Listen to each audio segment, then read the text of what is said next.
Welcome, everybody. Welcome to a new week of Two Chaps Mini Cultures with the Brett and the Christian. And today we're going to talk about sales and marketing across cultures because it's hard enough to get stuff moved to the consumer in your own culture. Now, imagine how hard it will be to do this with the same product or a very similar product to people outside of your native culture. And we have somebody with us here today who's done that for years and can tell a little story, maybe two or three about those. So stay tuned.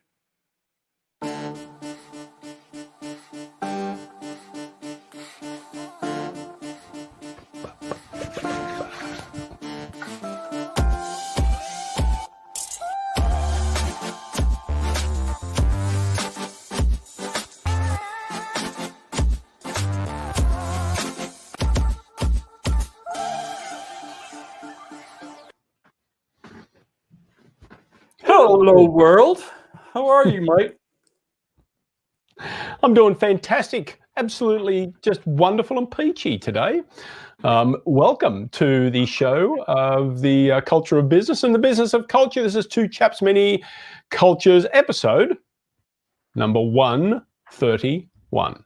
Isn't that the number on the license plate of Donald Duck's car? I don't remember that. I think that Donald Duck's car had a license plate, and I think it was 131. But I have to double check. This just came up. This is childhood memories are coming up here. Now this is important information. I'm going to have to go back and Google. Yeah. Now everyone. No, don't Google it now. Wait till the end of the episode. Google it later, people. All right. No. So let us know where you're dialing in from. Let us know where you're watching this from. Give us a like. Give us a applause. Give us a boo. Whatever it is you think you need to give us. Let us know where in the world you are. Where you're watching this. Maybe tell us why you're watching this, what brought you here today, what has brought you here throughout these 130 episodes that we've done before. Who knows? We want to know you. We want to find out about you because we'll take you on a journey, and not just with Donald Duck's car, but with all sorts of cars. And we have somebody with us today who's been in the car industry for quite a while, and he's been... I don't want to say sell cars. Tim Mahoney, have you sold cars? Were you the person selling the car? Not really, right? Not really. I mean, but yes, in some ways, right? Trying to create demand for the cars. So, welcome to the program, Tim. Thanks for taking time. Happy to be here. Happy New Year to you guys. Yes, it still counts. Still January. Yes. Yeah. So we announced you a little bit in the preview to this episode, but not everybody is familiar with the automotive industry, and maybe not familiar with you, but you've been I would say, quite prominent figure in the global automotive industry on the marketing side of things. You worked for Porsche, for Volkswagen, for General Motors, and I believe for Subaru, and I'm sure I missed some. So you worked for Germans, Americans, and Japanese. So you've done your trip around the world in marketing vehicles, haven't you? I have, absolutely. Yeah. I most of my career, the early part of my career, I always was fighting for the away team. But my last role was with General Motors, and was there for about 6.5 years. So it was a great opportunity to see a lot of different cultures, not only across boundaries like country boundaries, but corporate cultures as well. I mean, even within in the German sort of universe, the culture between Porsche and VW was a very different culture, right? So it's been a great experience. Which is interesting, because those of you who are gearheads, you might know that Volkswagen and Porsche belong to, let's say, the big conglomerate, the same conglomerate.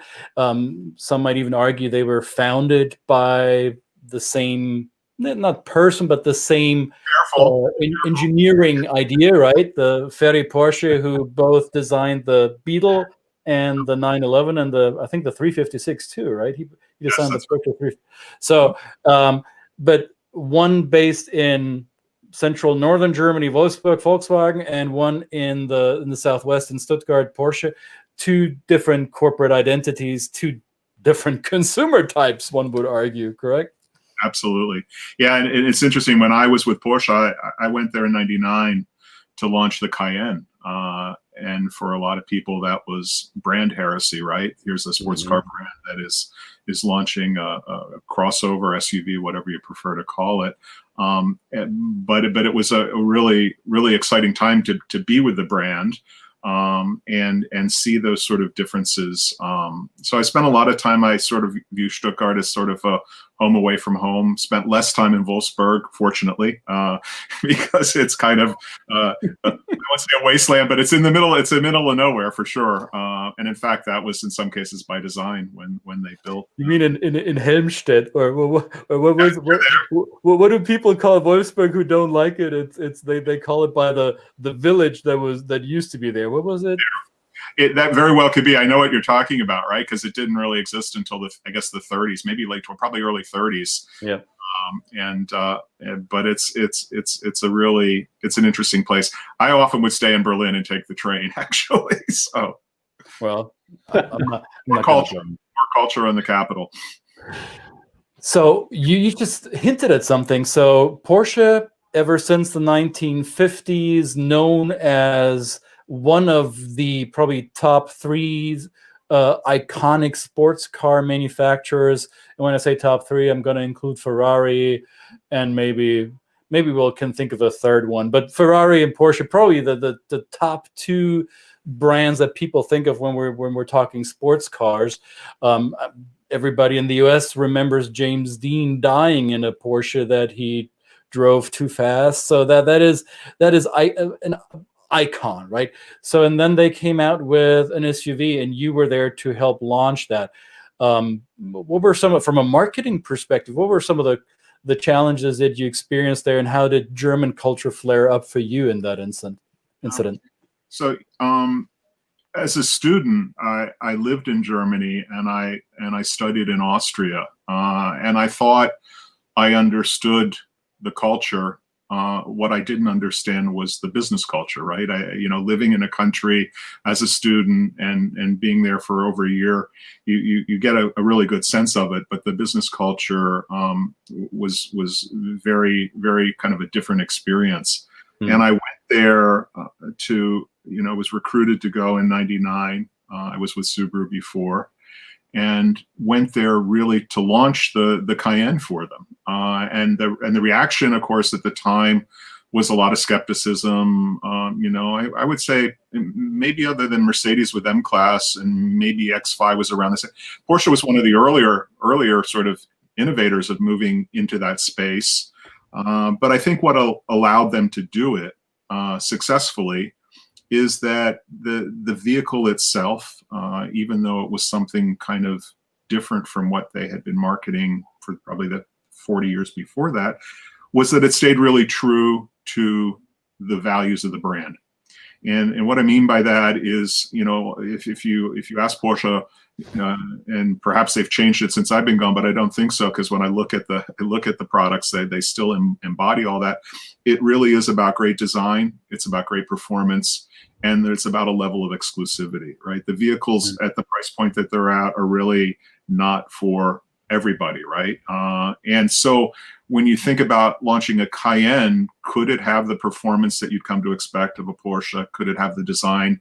And would it be exclusive? And I think the answer was yes. And it allowed them then to move into this space. And at the time, you have to think back, that a lot of the planning was in the late 90s, and we launched, I think it was 2003-ish, for Cayenne. The vehicle itself, that wasn't a real mature market at the time, right? That was a really sort of maybe early phase of it. And it was a great experience to be part of it, but because they stayed true to what that brand represented, it allowed them then to do others, right? So, the Panamera, which is essentially a four-door sedan, and Macan, and now Taycan, which is the electrified version, or the first entry into. But all of those vehicles, if you lined them all up, you would say, boy, they look really good. So the styling's really great. The performance is world class. And there's a level of brand experience, customer experience that is exclusive and premium. Now, You said you didn't know German corporate culture. How did that hit you when you first started working for a German corporation? How was that different from the German language world that you had experienced as a student? Yeah, and it's interesting. So, I worked briefly before I went back to grad school, and then I spent my first 15 years, if you will, in my work life working for the Japanese. And the Japanese culture, was very much about keeping your cool, keeping your calm, not, consensus, all the things you read about, of course, in the management books, and in reality, a lot of that is in fact true. But it was a very subtle, I guess you could say, maybe experience working for them and navigating that culture. Whereas the German culture, my experience, which was the first time at Porsche and then subsequently at VW, was like a bad day on the kindergarten playground, right? I mean, it was a lot of arguing and fighting and politics and screaming and whatever. And the minute you would lose your cool with the Japanese, you've lost the battle, right? It was always about being composed, and it was quite normal to be in meetings where you're screaming and hollering at one another. I mean, I don't want to overplay that piece of it, but the reality is, it was much more hand to hand. And when I went, confrontational. Yeah, confrontational. And when I went for the interview, it was interesting. I had to actually go over and I met with the board member and actually the global head of marketing and stuff like that. And they weren't sure that I would be able to do it because I'm normally a pretty calm person. I'm not. It's not that I'm conflict averse, but I think there's other ways to do it, and probably a lot of that had to do with working for the Japanese for so long. But they were actually quite surprised. And when I actually left the company to actually go back to Subaru in 2006, I got a really lovely note from the board member who said, we used to fight like hell, but it was always for the business and it was never personal. And so that was a really interesting kind of cultural thing, which would be very different in dealing with the Japanese, and even to a certain extent with the Americans. My most recent company, right? If you would get into intense debates about topics with people, quite often here they would take it personally. The Germans didn't take it personally, right? And it never was personal. It was always about the business and the results, and, if you will, the efficiency of and the effectiveness of the decision. Mm-hmm. You used an interesting term before, Tim, and that's the one of framing it in as playing for the away team, right? Or and it brought me, and both of you guys have books behind. I don't have my books close to me, but if I wish I could grab it, because there's a book called Playing Away, which is written for and by Australian executives, that have had a good level of success, mostly focused in the US. So, but it's always talking about not losing their particular style and of management, and then convincing. It's kind of very arrogant of some of the Australian leadership is to think we can just come in and throw a few g'days around and everybody's going to start writing checks for us, right? And it seems to work at the very top levels, strangely enough, in this country. Aussies can seem to get away with a bit of stuff. But what about for you? When you go and play for another team, this is ostensibly you having to kind of go and learn on the training field very quickly, and sometimes on the playing field, right? So this is it. When you use that term, do you think about it in sporting analogies of trying to work out who's who on the team and who to pass it to at the right time? I don't know whether that's something you've thought of. It's interesting. There are really, I think, no politics like politics you can encounter at a headquarters level, right? And up until I joined GM. When I said I was sort of with the away team, I was in the markets, right? I was always in a big market for the respective brands, whether that was VW, whether that was Porsche, whether that was Subaru, and so you have a different perspective of things, and I remember really at all three of the import brands thinking, gee, if I just work for the headquarters, I could just make this happen. I could boss these guys around and whatever, and not that I'm a particularly bossy person, but at the end of the day, I'm from the factory, right? I'm from the mothership. And so when I say working for the away team, for me, that was what it was like to be in the markets. In some ways, you were actually more in control of your destiny, I think, than people realize, because they need people from the markets to help the brand interpret what's going to work and what isn't going to work. But then coming to work for GM in their world headquarters here in Detroit, it was another whole eye-opener in terms of what it's like on the other side of the aisle or the other side of the desk, in terms of trying to encourage people in markets to do certain things that were good for the brand, good for the business, but in some cases reported in and had different objectives. And I think that's always where some of these tensions can come into play, whether you're talking across cultures or even within the organization. If your goals don't line up, there's automatically going to be a conflict there that exists. And I remember, because you and we talked before for a podcast episode that was it launched last year? I don't even remember. No, probably 2019 now.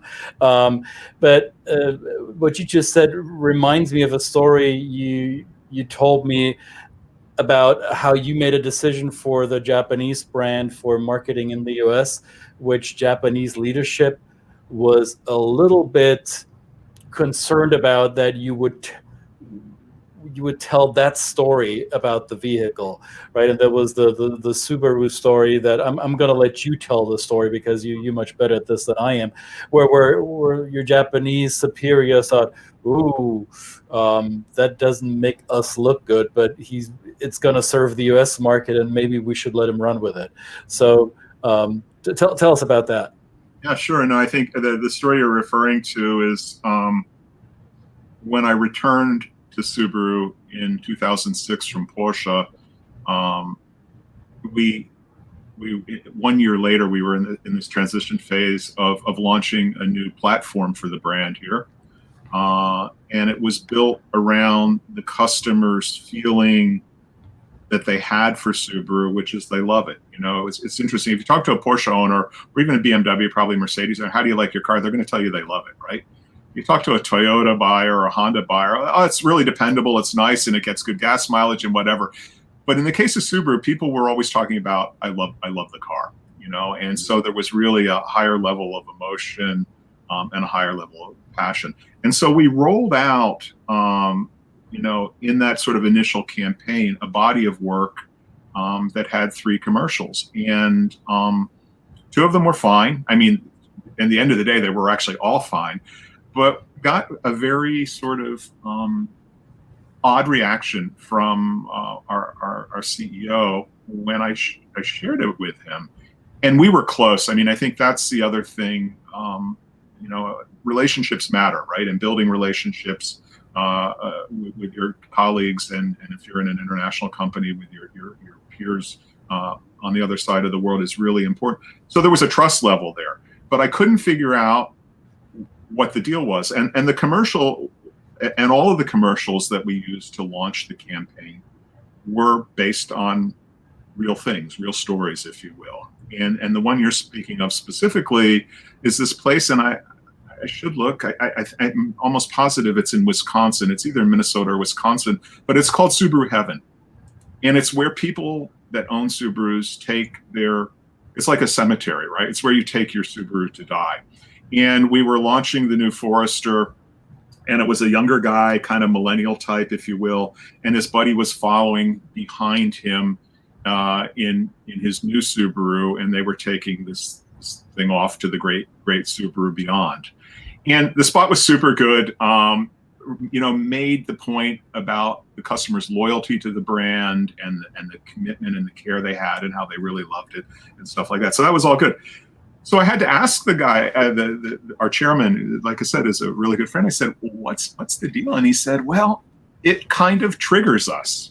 He didn't use those words, but that's kind of a very sort of 2020 expression. We sort of triggered them.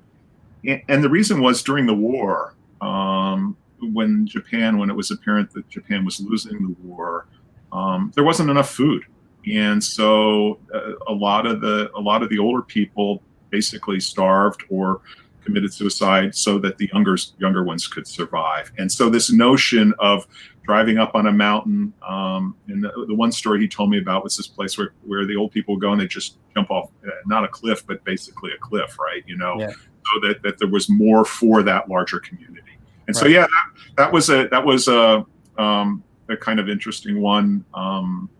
There was another one too with Porsche, because of the way the Germans and the Europeans write the date. It's always the day first, and then the month. So literally, with the launch of the new 997, our German colleagues wanted to make baseball caps that said 9/11 on them, and I'm like, "Oh, time out, guys! I mean, we're just through this tragedy here in New York at the World Trade Center and whatever." And it took a little bit of sort of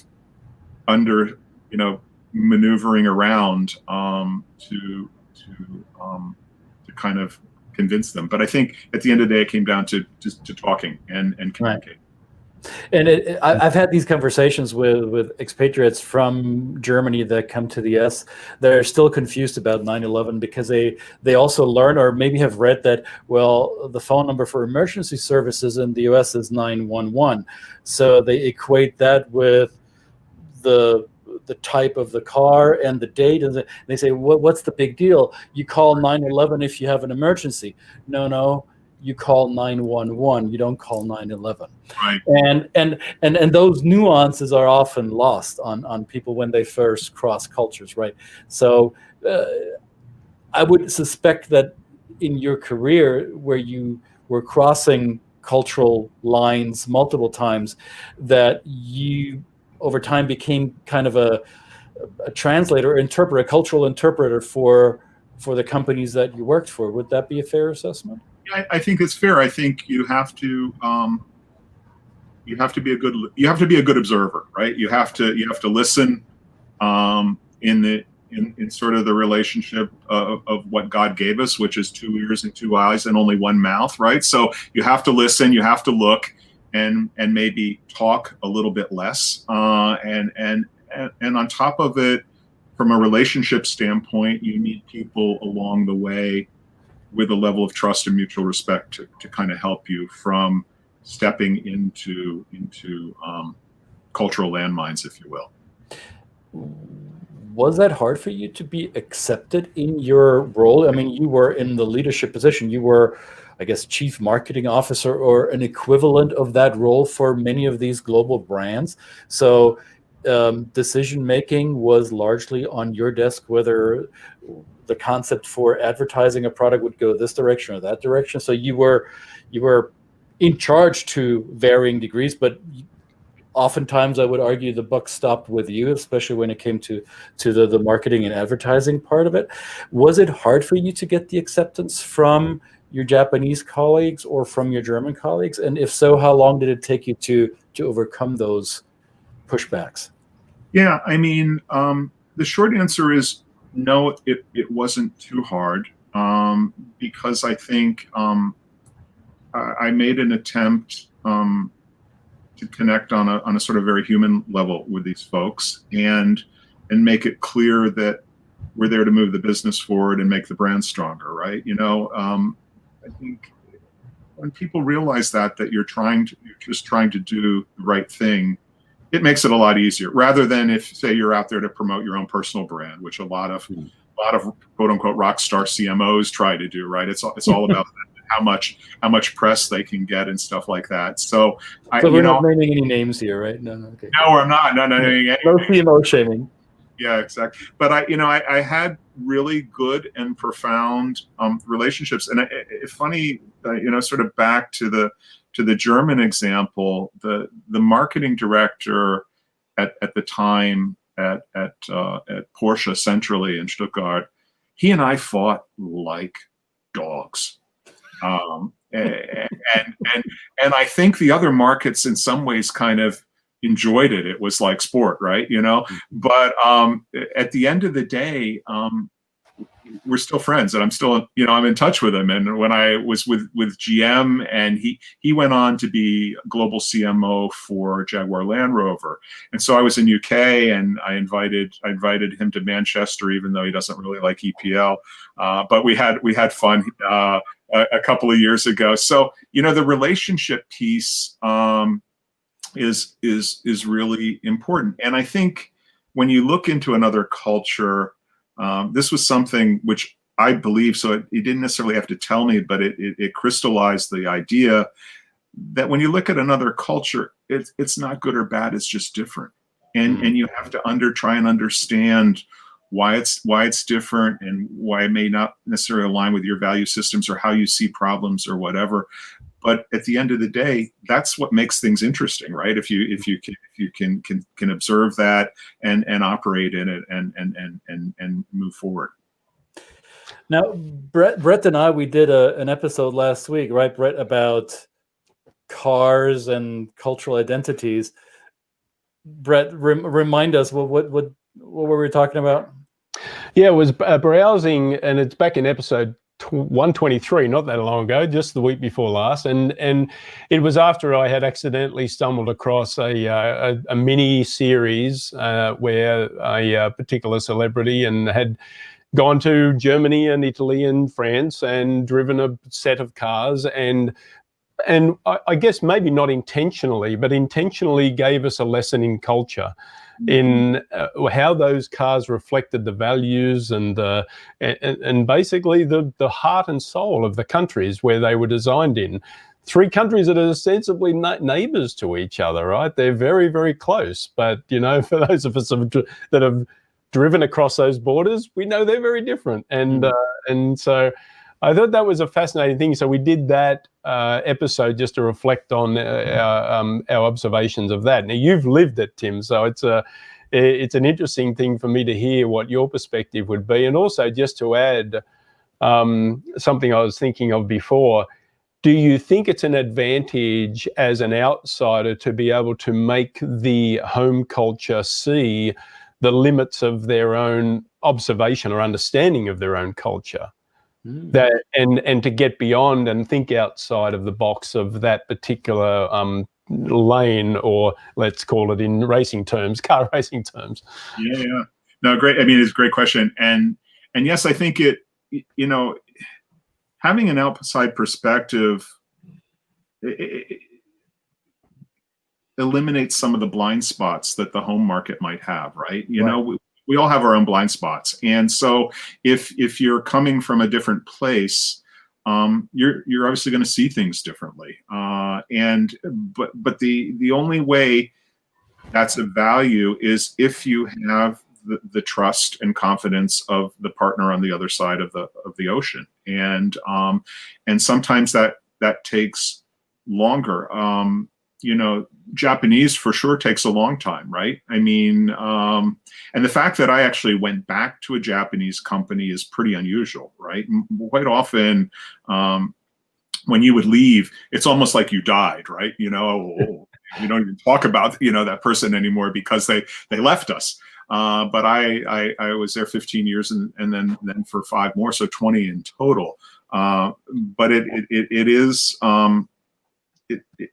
You really have to have those sort of relationships to be able to help them see things that they can't see. And interestingly enough, the Japanese versus the Germans, and this is really dangerous too when you're talking about cultures, because if you make a statement, it's like a fact, and I don't mean it that way, but there is some truth to it. The Japanese culture is so far different than US culture, or even maybe you could say Western culture, right? And so in some ways they were actually easier to work with because they realized that they were so different than us, and that they really needed people to help them navigate the sort of the cultural landscape, the market landscape easier. The European brands, like my ancestors are German, or at least a big part of them are German. we all kind of look alike. We all came from came to the same place. And so a lot of, and again, generalization, the Germans figured, we got this all figured out, right? We'll just tell you what to do from Stuttgart. We'll tell you what to do from Wolfsburg, and you'll just do it, right? Because we know. But in reality, we know better. We know better. We absolutely know. One of the funniest things was that the Detroit Auto Show is a German story. We probably should talk more broad-based than just the Germans, but it's an area that I love and know really well. They had us bring sausages back so that we could find ones that would sort of be up to their standards, right? So the board members wanted Weisswurst in the morning for breakfast with the right mustard and, of course, the pretzels, and we had to have Warsteiner beer and whatever. But also the Detroit Motor Show. At the Detroit Motor Show, yeah, for sure, because the companies would build extravagant board-level dining facilities into their auto show displays that would only be used for 2 days during press day, and then it essentially, it was shut down. But I'll never forget this colleague of mine came back with essentially a little baggie with 2 little white sausages in them, and it's like, they said we have to have these, and I'm like, yeah, okay, we've got this. Gosh. So. Well, and a lot of people may not know this, but Volkswagen has a sausage making division. They actually make more sausages than they make cars, and I think the sausage itself has a part number in the Volkswagen universe, so it's tracked. It doesn't get any more German than that. Kristen, you could probably find it and even post it on your site. I found a video on YouTube where they're basically, they go into the kitchen of Wolfsburg where the chef is there, and it's all about currywurst and the sausages that they make there and the number that they make. It's a pretty funny story. And we talked about this before, Tim. My father was a butcher in his active days, and he tried the Volkswagen sausage. And even though my dad's from southern, or my whole family's from southern Germany, and Wolfsburg is from up north, all those regional differences. So he tried that. He said, actually, that sausage is legit. Wouldn't have thought it, but it is actually decent, right? It's pretty good. It's not my favorite, but it's pretty good. Now, but back to Brett's question, do you think that the cars a country makes are reflective of their cultures in general, or is this too far of a stretch? No, I think to a certain extent that's true. If you look at the cars that we produce here in the U.S., it's changing, of course, but they used to be big old cruiser, marshmallowy kind of, get in it and drive down I-95 to Florida for the winter months. Germany, on the other hand, which is, I think, now more myth than reality, is the land of the Autobahn. And so if you're engineering a car that can go to the level of speeds that you're allowed to drive at over there, it's a different kind of driving experience, and there's a difference, I guess you would say, feel to it. I mean, even at a simplistic level, this was a cultural interesting thing early on.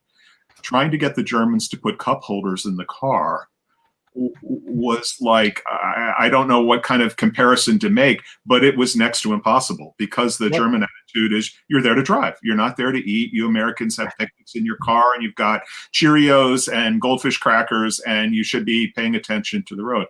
So I would say that's true. I think when you look at the design and the feel of some of the Italian cars, particularly some of the Fiat stuff like Multicultural, which is just this really crazy van that they had years and years ago, some really sort of interesting, very interesting, but also some very, very sort of strange looking vehicles in the French, probably somewhere in between. So I think, yeah. Now it'll be interesting to see. I think the board has just approved the merger of Fiat Chrysler and PSA. So, the number of brands and the number of holding companies is shrinking at some levels, but there are definitely characteristics that I think either seep through the air or seep through the minds of the engineers and find their way into the sheet metal at the end of the day. Brett, I saw you posted something. It says, what? I looked it up, and it says the VW that smells nothing like a car, right? There is short Bloomberg story that that I posted there, and it's probably one of the many on YouTube. But it's and in that show that we reference, Tim is Paul Hollywood, because he's a baker, and I guess his connection to the kitchen is something. He sits in a combi van before he goes to bed and eats one of the sausages. It's quite. I have to look that up. I mean, even though all I've done is watch content for the past 9 months, I know there's still a lot that I haven't seen. There you go. I'll send it through to you. Yeah, and they do reference that story about not eating in the car, right? In France, for example, you know, like because it's so driven by cuisine, the car is just a vehicle to get you to the next best meal. That's the only way to do it, right? And it can look silly, and it can not be functional. It can be wacky, but it can get you to the next best meal. Yeah. My German friends and family, when they come visit and see the way, I mean, I still drive quite German, quote unquote. I have not succumbed to the American way of driving 100%. However, my German friends and family, they lose their marbles when they see what's going on in the center console of our car. Like, keep both hands on the wheel. Well, what are you doing? And so it's no joke, Tim. Tim is totally right. Now, you know, it drives me nuts here, and this is something I wish we would ticket people for, because they definitely do in Germany. It drives me nuts when people pass on the right here on the highways, right? I mean, over there, I can't speak as much. I have driven in France and in Spain and Italy, but I've spent a lot of time in Germany. But you dare not pass on the right-hand side on the Autobahn, right? The left lane is for overtaking and getting back in. Here, you're going down the road, and it's literally like, it's the only place was worse I ever drove was in India, right? And then there was like literally lane lines, and there's just cars everywhere. Now, I have an automotive question that I don't know if you feel confident to respond to, or whether you think that that's within your wheelhouse or not. But for us, like for people like Brett and myself, who we've been working in the cross-cultural management field for many, many years, and the automotive industry, because of its global interconnectedness, for decades has been often a poster child for case studies, like how to do it or how not to do it. And one of the poster boys for competent global management was an automotive manager, Carlos Ghosn, Brazilian, French, Lebanese, who successfully managed the Nissan-Renault alliance for many, many years, and all of a sudden fell from graces, especially in Japan. Is that something that came as a surprise to the automotive field for somebody like you who's been in that arena for so long? Or are these idols that we may create for ourselves, look at this person, they are doing it right in terms of global management? Is this too dangerous to put people on that kind of pedestal? Yeah, I mean, I think anytime you put somebody at that level, eventually the hubris, the arrogance will start to overtake them. But it is definitely a category where you have big personalities, not just Carlos Ghosn, but I mean, on the German brands as well, right? The Winterkorns and the Wiedeking. I mean, Wiedeking made a fortune at Porsche, and I think now he's running a pizza place which isn't doing so well, by the way. Right? Yeah, but I think they're all sort of larger than life personalities, and it's a funny category, and I think it'll be interesting to see and I won't see it, just because chronologically I'm not going to last that long, but over the next 50 years or so, as transportation starts to change and vehicles become more electrified and autonomy, starts to change. But what's that? I forget who it's a German saying, Kleider machen Leute. It's not just clothes, right? It's cars too, right? And they define the person. And I noticed this for sure when I joined Porsche, and I went out the first night I had my new 911 to the restaurant, and people treated me differently, right? Yeah, So the leaders of these companies, in some ways, kind of believe their own bullshit, right? And it can in fact get them into trouble. And I think this is where brands can falter either through arrogance or complacency. I think those are the two kind of big derailers for companies that prevent them from lasting, or certainly having sort of peaks and valleys. So, yeah, the short answer is it didn't surprise me with him. And Sergio was another one. He passed away. Sergio Marchionne, yeah. I was going to ask you about him because that's another one. Yeah. I mean, there's hundreds of them, right? I think the industry, probably more than others, tends to breed them. I think Mary Barra is a different animal. She's a really good, kind person, right? And it's interesting. That's the CEO of General Motors, right? Yeah, exactly. And sort of the first woman really to lead a major, or really any, I guess, auto company. He's a class act, but some of them have egos that barely fit into the room. Yeah. Just like me and Christian, we don't fit into the camera. Well, we're just too full of ourselves. That's why. I've been battling because this is what I've learned over these 131 episodes is I have to be ready to think on my feet, and how do we close it off? And I have two closing thought ideas that I couldn't reconcile while you were talking. One, I want to ask you, what would be, after your successful career as a global executive, what would be your top advice for anyone entering into a global position? What is it that nobody will tell them in school or in the management course that you would like to tell them? I think, that's one. And I have one more question after that, but that's something that I'd be very curious of. Yeah, I mean, I think anytime you have an opportunity to work across cultures, work globally, interact with people that have a different point of view, a different background than you, go for it, right? Because it is such a rewarding experience to interact with people from around the world and see things from different perspectives. I think as people, it makes us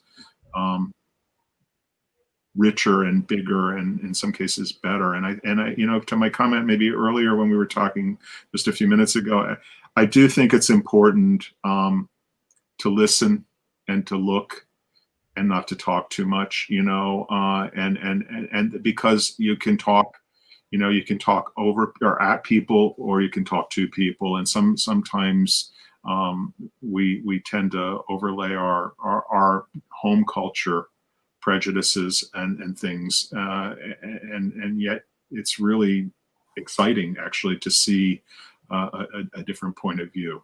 And so I feel very fortunate. My assistant at GM laughed at me. She says, "I think you know somebody in every country around the world." And I said, "Well, I don't know about every country," but she was always amazed that I'm talking to so-and-so here and whatever. And for me, this has made for really a wonderful journey over the past 35, 40 years. That might be the biggest badge of honor you could have, to actually know somebody anywhere. I love it, right? And friends will say, "Hey, what about this city?" And I say, "Well, I don't know, but I know somebody I could, reach out to." And it's like a global network in some weird way. Yeah. Nice. Now, I have one more thing that I need to ask you, because I know you and we've been talking about this, and we already talked about sausages. For those of you who don't know, Tim does a lot of things, and he also has a culinary interest. So here's Tim when he's chefing or making sausages, or how's that been going, Tim? Tell us about that real quick. Yeah, I think we were talking a little bit before. I love it. I mean, it makes me super happy. But I've sort of dialed back the sausage making during the pandemic because I don't have the distribution, that I did before. Like when I was in the office and I could, get out and talk with. That said, I've gone through multiple phases of COVID, from bread baking to ice cream making. Tonight it's Cuban food. It's a Cuban pork roast, like you saw in the movie Chef. So, yes, please. Yeah, and it smells amazing. It's been marinating since yesterday. So when I get off, I'm gonna drop it into the oven. do some black beans and rice and plantains. But I still like it, and I still enjoy sausage making. I was so excited this past summer.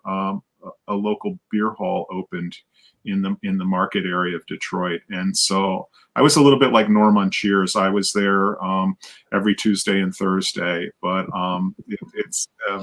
they need better sausage. And they all know your name, right? Just totally. Like absolutely, and what I drink. By the way, in terms of distribution, Brett and I will send you our mailing addresses, and maybe we'll send you a cooler that we can send back and forth. I can help you out with the distribution. I'll take some of that stuff. I have shipped some to friends in New York. I especially the dry cured sausage, right? Sort of like the salamis and things like that, vacuum packed. The fresh ones are tougher, right? They're just, it's even if you freeze them. But yeah, I'll have to try and get you some. Excellent. Good. Tim, thanks so much for taking time for us. Stay safe, cook well. Good luck with that Cuban pork roast. I'm kind of jealous. Well, maybe I can. How long is that going to be in the oven? How far is Detroit? I'm not sure. I think Tom is ready when you are. So, and there's probably nobody flying, so you should probably help them out. All right, guys. Thanks a lot. Happy New Year to you both.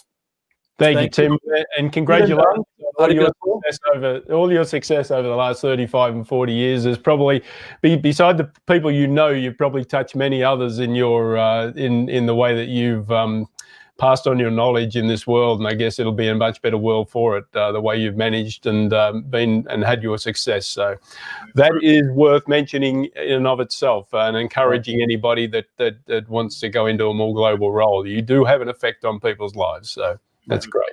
Good, guys. All right, stay safe, and I'll see you sometime with sausage.